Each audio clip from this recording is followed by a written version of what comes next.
During the Great Depression of 2026, both the new government and the public are so desperate for money that the California Grand Lottery is launched. If someone kills the winner before sundown, they get to legally take their jackpot. The only rule is not to use bullets. In LA in 2030, Sean's just won the lottery, so now he's running away from a huge crowd that wants to kill him. Sean doesn't hesitate to fight them all, quickly bringing them down before escaping by jumping over a fence. Afterward, Sean breaks into a home through the window and finds a grandmother, so he immediately takes her phone and destroys it. A drone is keeping track of everything. Sean takes a moment to regain his breath, and the lady takes out a Grand Lottery bolt gun to kill him on the spot. Then, the lady breaks her ticket to summon the lottery team, who breaks down the door and confirms the winner is dead. She's given a huge check for $22 million and appears on TV. A month later, Katie arrives at LA to restart her acting career. In the bus, she keeps staring at a little Oscar keychain, which appears to be a memento. There's a little girl nearby, so she makes faces to make her laugh. However, the kid's father keeps mocking her daughter over the phone. Katie moves to his side and pretends to be a cop, threatening him to take him to social services if he doesn't behave. The man starts being nicer to his daughter, while an old lady comes closer to thank Katie for her services. However, when the lady leaves, Katie realizes she stole her watch. On a sign, Katie sees an ad for Lewis's protection agency and wishes she had bodyguards like that. During the ride, she notices how everyone on the streets is tense or violent, usually both. In the meantime, the media can't stop talking about the next lottery drawing, which is happening in 18 hours. Ticket sales have broken new records, and the next jackpot is for $3.6 billion. At his home, Noel gets his weapons ready while singing the Ninja Turtles song. Eventually, Katie makes it to the room she rented on the internet and immediately notices her new roommate, Shadi, lied about the state of the place, which is terrible. Shadi herself is pretty annoying too. There are pictures of her in Katie's room, she makes tasteless jokes, and ignores her very supportive mother's calls. Shadi also has an obnoxious boyfriend named DJ, who slaps Katie as a so-called prank when he hands her the house keys.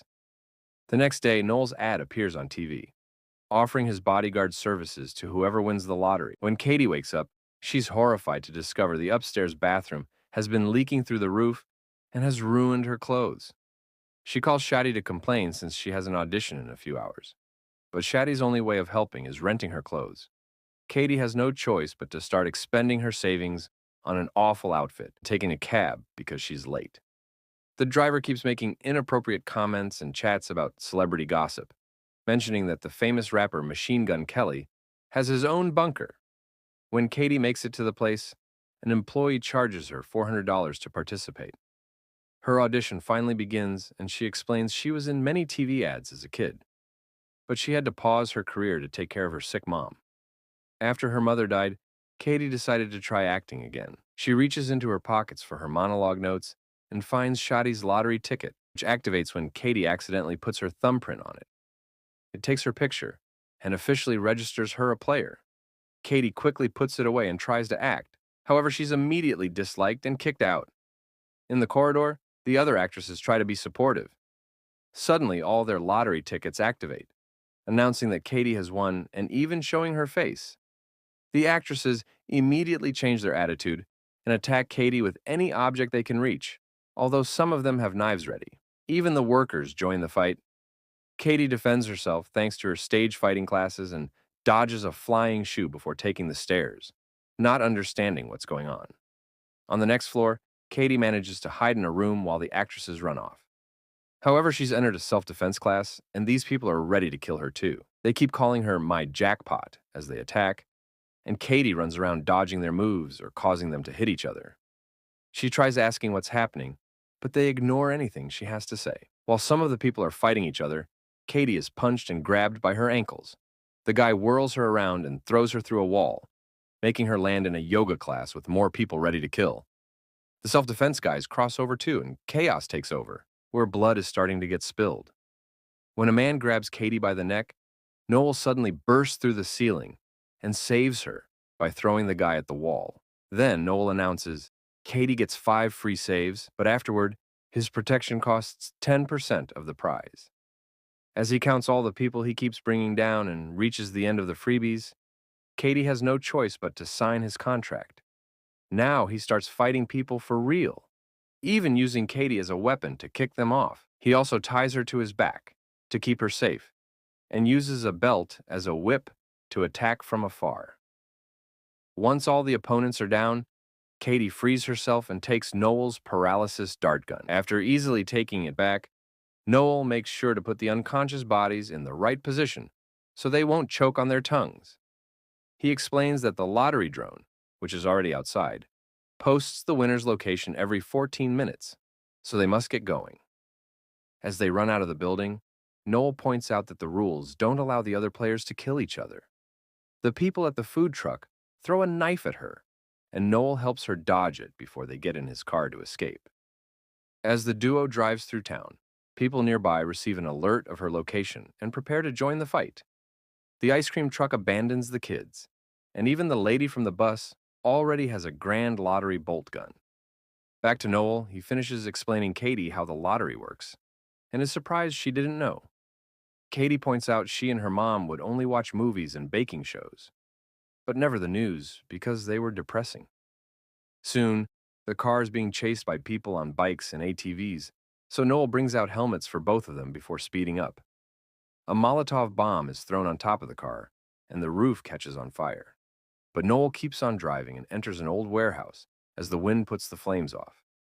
Suddenly, he turns the car around, and a biker crashes against it. But then he has to keep driving through the warehouse to avoid the other bikers who start a new fire. Katie wants to quit the game, but the only way to do so is to leave the city.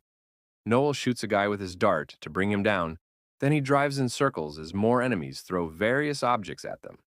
This creates a lot of dust that allows the duo to escape by pushing the car out without making noise, and the bikers don't notice until the next Molotov falls on the ground. Katie keeps insisting she wants to quit, so Noel agrees to take her to the closest quit line. At that moment, the bikers find them and the chase starts again.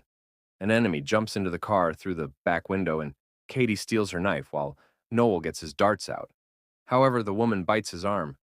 Noel gets the mirror and hits her with it before asking Katie to drive, ignoring her saying she can't.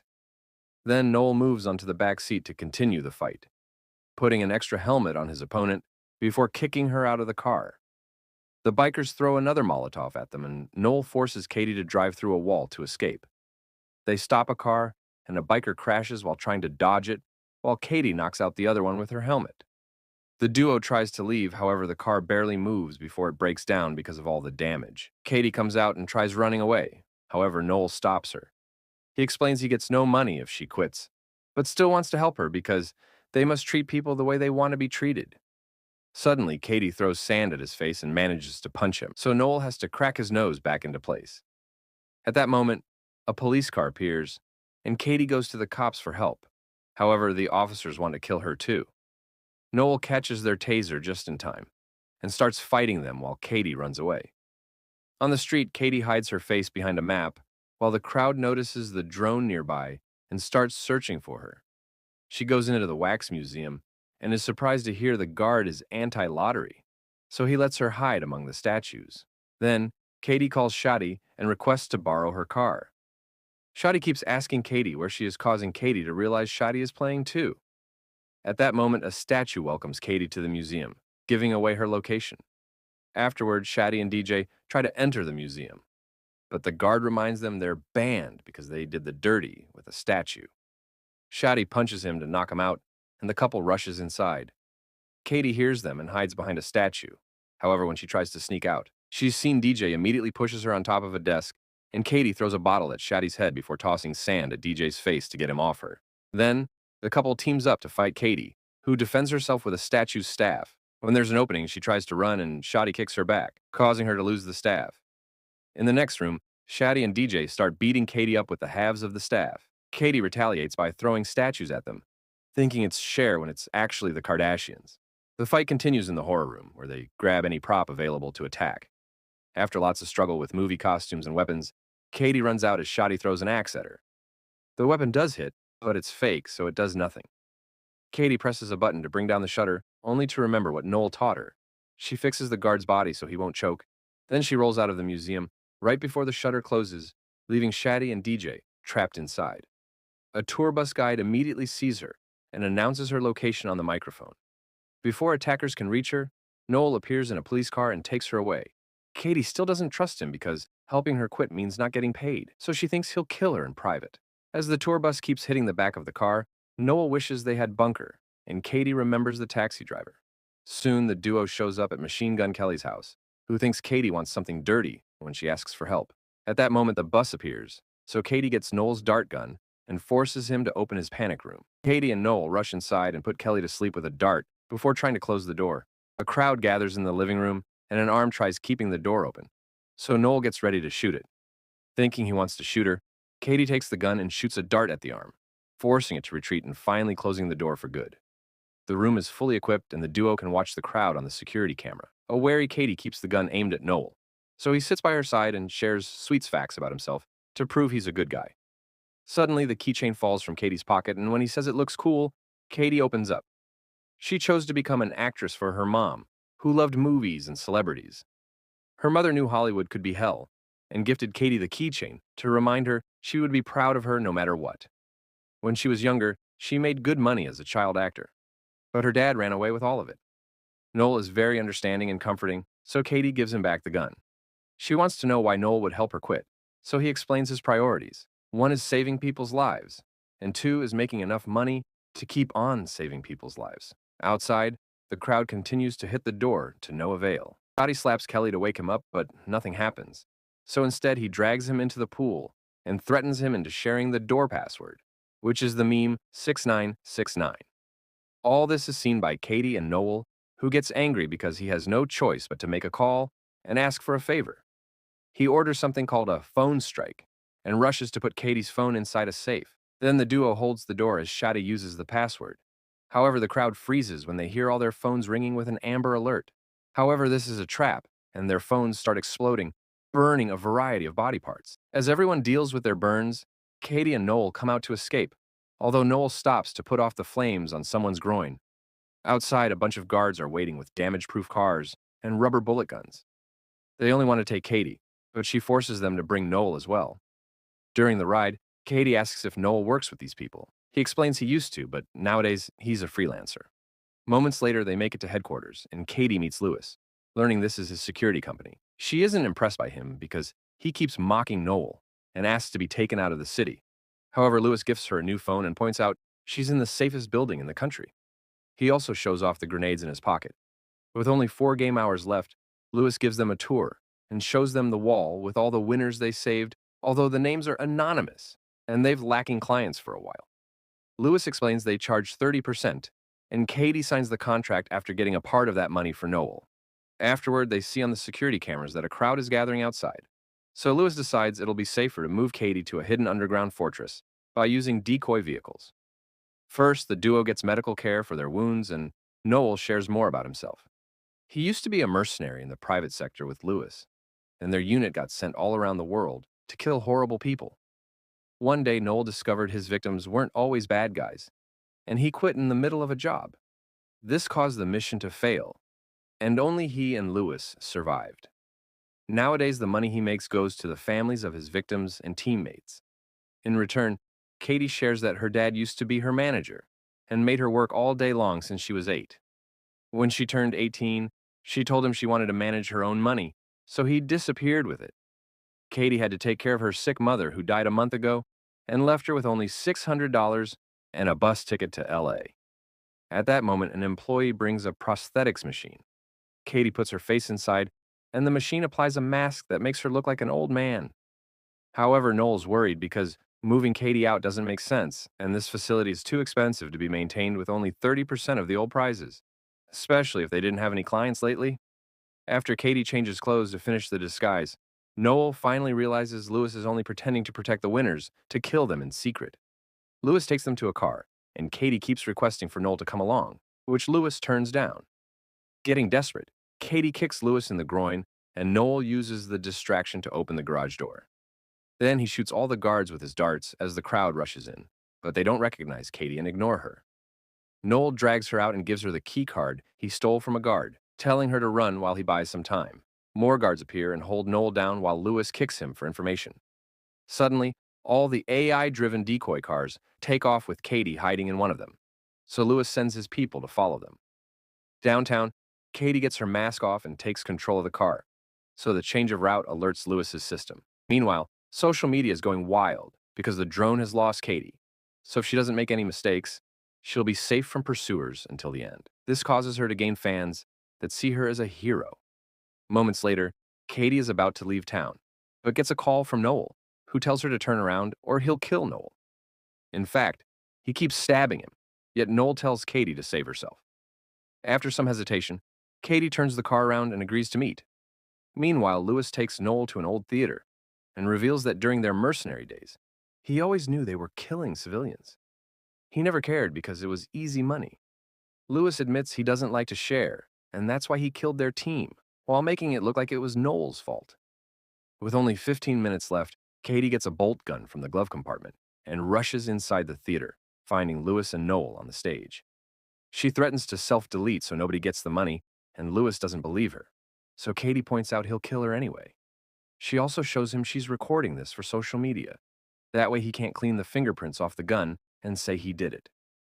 Katie starts ranting about the awful state of her life and almost pushes the trigger. However, Lewis finally drops the handcuff keys and asks for a deal. Katie pretends she's about to give him the gun, but kicks him off the stage instead, confirming she had been acting. With Lewis out, the other players immediately start coming after Katie again. All the people she's met today appear at the theater and block every entrance, so Katie uses whatever objects she can grab to slow them down. Suddenly, Lewis grabs her leg and makes her fall before trying to kill her. A cop tries to help, however. Lewis kicks him off and continues to struggle against Katie. At that moment, a crowd bursts in, so Noel starts fighting them while still cuffed to the chair and singing the Ninja Turtles song. The chair soon breaks, giving him more freedom of movement. Katie bites Lewis and disarms him before throwing the keys at Noel, who finally frees himself. While Noel fights Lewis, Shadi appears with a katana to fight Katie, who quickly disarms her and knocks her out with a headbutt. With only 4 minutes left, a huge crowd suddenly enters the theater. Noel is still fighting Lewis, so Katie has to climb the stage decorations for safety. Lewis steals an axe from another player, and Noel defends himself with cymbals, which helps him finally defeat his former friend. The bus lady tries to climb after Katie, so she kicks her off. Then Noel starts breaking the decorations so people can't follow Katie. Lewis's men arrive and half of them make a human stair for Lewis to climb, while the others tackle Noel. Lewis reaches Katie on the scaffolding and they start fighting until Katie slips. She hangs on the edge and reveals she used her keychain to activate one of his grenades, which then explodes. Lewis dies and Katie falls. However, her fans appear with a big flag and catch her just in time. As the countdown reaches 0, Katie hugs Noel and promises to pay him 50%. The lottery people come to give her the check, and she announces she doesn't want to be an actress anymore. 6 months later, Katie and Noel are working together on a bunch of charities like a free protection agency, a school of self-defense and stage fighting, a center for kids with bad parents. Noel tries to open a Ninja Turtles-themed pizzeria. However, he gets sued for copyright infringement. The duo also goes on a vacation on their own super yacht.